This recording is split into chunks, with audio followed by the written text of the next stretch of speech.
Hello everybody, hope everybody's doing great today. I hope this video finds you in high spirits. Appreciate the one and two be watching this video. I'm hoping one and two be watching this video. My last video got a big fat zero views, but I'm not upset at all. My last movie review I did was on the movie Hunger. It's a Thailand movie.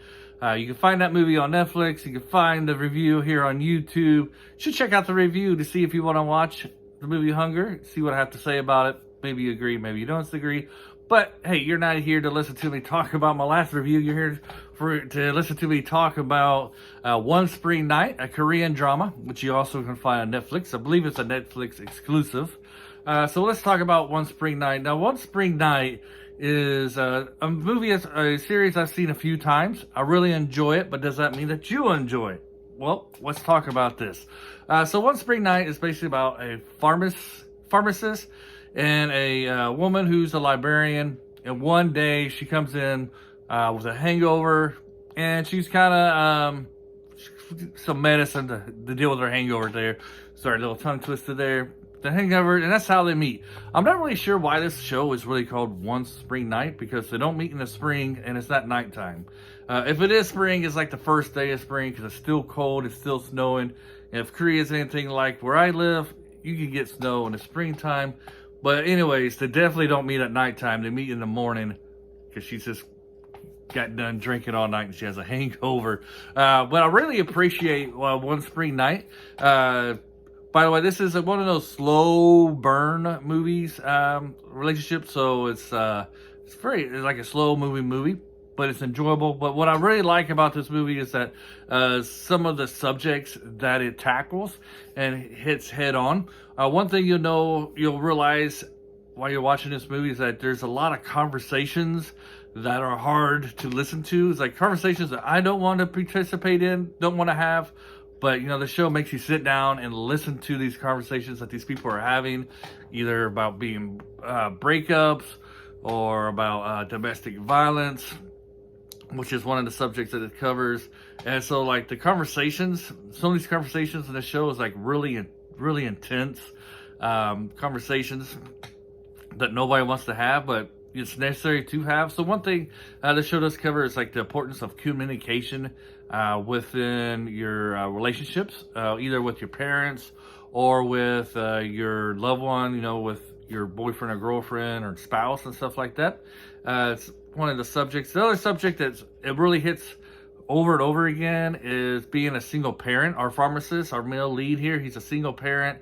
For some reason, the mother of his child just up and left one day and he couldn't find her and she just left the country. So it left him as a single parent, and kind of like that, I guess it's kind of a taboo, if I'm looking for the right word, of him and the difficulty of it is for him to get into a relationship, having one child. Kind of reminds me a little bit of the movie Jerry Maguire.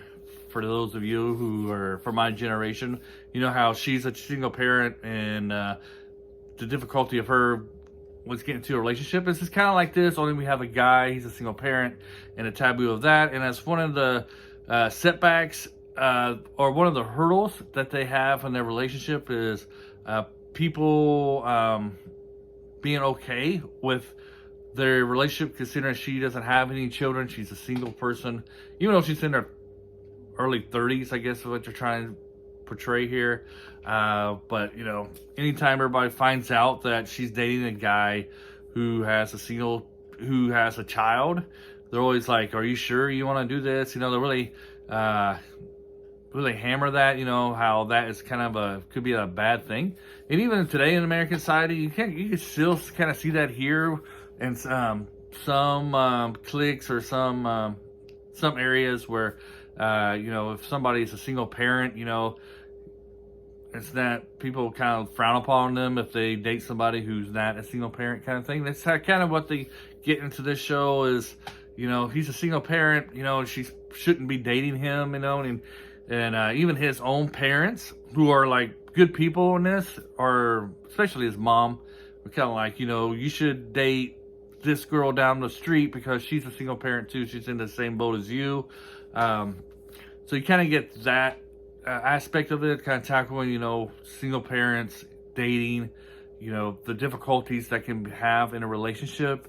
The other subject it really tackles is we have our female lead. Her oldest sister is like a newscaster, and she's in this a very abusive relationship with her husband, and she's wanting to get a divorce, but this could really hurt her career. The stigma of her being a divorcee could hurt her career as a newscaster, and her husband kind of holds that over her a lot.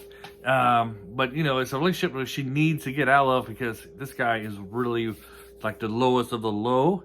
If you see here throughout this series, always trying to meet her husband in public places, because of that, he ends up hitting her and beating her and stuff.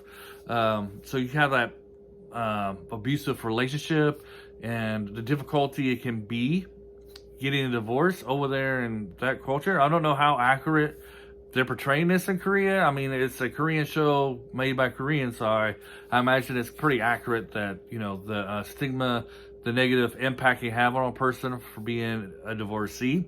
I only can go by the show. You know, I've never been over there. But watching this show and other shows, it seems that could be it's a problem over there in Korea where, I don't know if problem's the right word, but it's something that's frowned upon as being a divorcee. In that case, also the show has probably your worst parent ever. Like the dad of the female lead is like, he's a scumbag. Basically, he is very bad. I never seen like there's some bad fathers in these Korean dramas, but this guy takes the cake. Like I said, his daughter is being abused, but he doesn't care. He's really against her being getting a divorce, even though this guy is hitting his daughter. And this because it would bring a negative influence on the family. You know, people would frown upon them, but he doesn't care. He rather keep the good reputation of his family over the health of his daughter. Like, this guy is this terrible, and he's trying to force our female lead to marry a guy that she don't like. No, she's kind of fell out of love with, you know.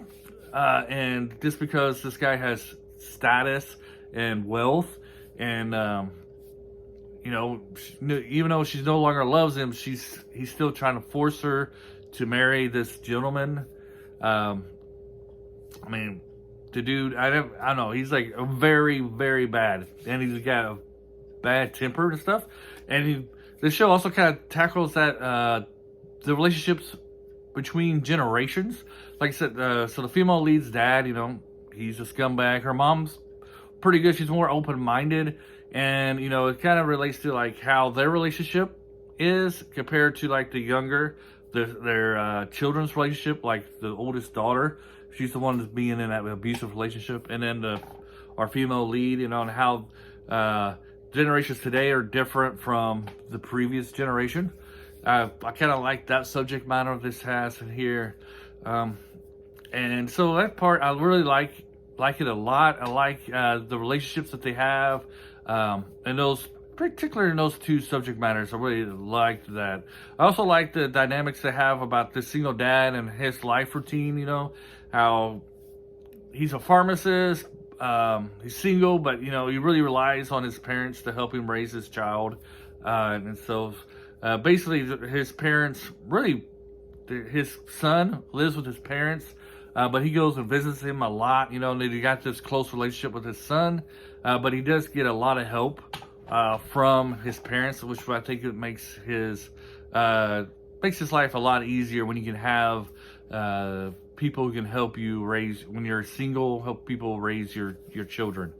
Some things that it's kind of negative about this show. The writing is fantastic. The acting is really good. It's like the interaction between the actors really feels natural. Like you really just sitting back and watching people out on the streets interact with each other. They do a very good job with that. A couple of negatives on this show is that while the music is very good and the songs they play, it's very good. I really enjoyed it in the first episode. By the time you get to like the fourth or fifth episode and you listen to the same 3 or 4 songs 3 or 4 times an episode, it gets kind of old. And I guess they do it in all the Korean dramas, but I think I really recognize it in this one. because they're in English. For some reason, it's a Korean drama. The songs are in English, and I'm like, I was like, man, this song is really good. But after a while, they're like I'm fast forwarding, on my tablet here. I'm fast forwarding the song part because I'm just tired of listening to the same songs over and over again. Luckily, during the song part, it's just, there's this, you got the music while they're just walking down the street. So I just can fast forward that part. Like, who cares? They're walking down the street. But that really gets on to you. And the other thing that kind of annoys me is the part that I can hear, like, when they're eating. They eat a lot in this drama. And every time you eat, you can hear them slurping up the soup they're eating. It's just, it's like, you hear that all the time. It's like, can we that? Move the the microphone away from their mouth while they're eating. Can we at least do that, please? But apart from that, I think I like it. The story is almost flawless. Those are my two pet peeves. The other pet peeve I really have, and it's something in Asian culture. There's their dress style. I don't know why, but it really annoys me is that when the Asian men wear dress pants, and the dress pants don't go all the way down, and they wear dress shoes and no socks. It gets me. I don't know why. I just can't stand it. And then when they sit down, their dress pants go up to their knees, and there's no socks there.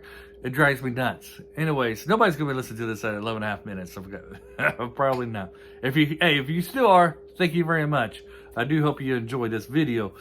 So what's my grade here? Like I said, I watched this about 3 or 4 times, maybe a little bit more. It's something that's put on occasionally from time to time.